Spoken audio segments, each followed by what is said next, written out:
Alright, what's up guys? So this video is just going to be all about shortening the drive shaft myself. Ended up with some goofy stuff on the camera settings and ended up with a bunch of stuff in 48 frames per second and 60 frames per second. So yeah, this one's going to be all about the drive shaft. Alright, so first off, I'm just going to take and measure everything and putting about 4 marks on the drive shaft on different points.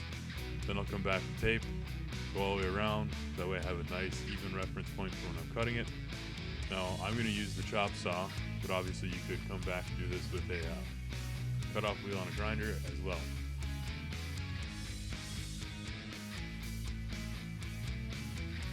Okay, so the next step here is going to be salvaging the yoke from the side of the drive shaft I'll be discarding.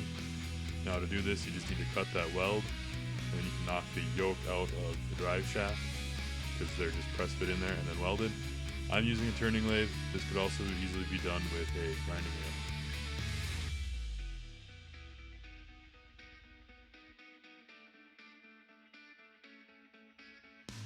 So to get the yoke pressed into the drive shaft, it didn't quite fit in my hydraulic press.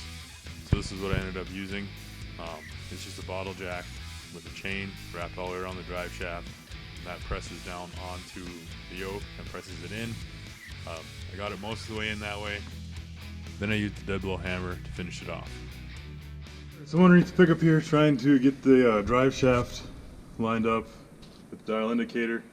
This isn't the best method to do this because just changing the load that I have on the differential here changes that quite a bit. But anyways, as I'm rolling it around, I seem to have gotten it down to around 8 thousandths or so. Kind of watch it while I spin it by hand here. As it's rolling, it seems to stay between that 0 and 45 for most of it. There's one spot where it spikes, but there's a ding in the drive shaft is what's causing that.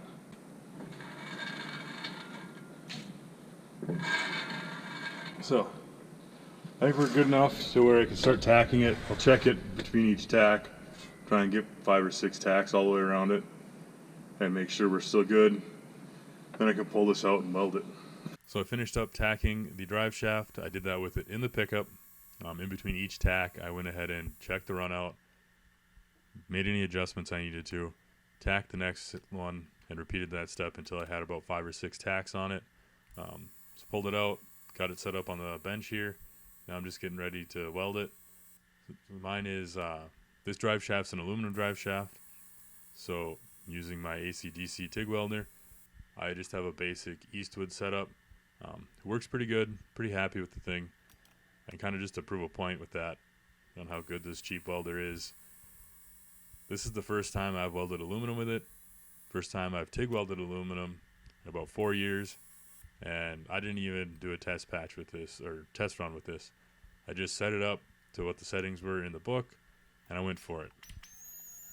And I think it turned out pretty decent.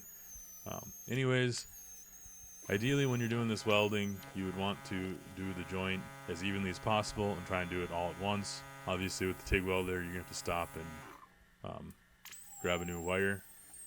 But anyways, I got about halfway done with this thing, and yeah, I ran out of gas on a Saturday.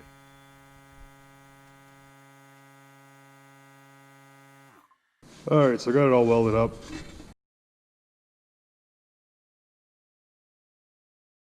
Toss it in and see what the run out is now.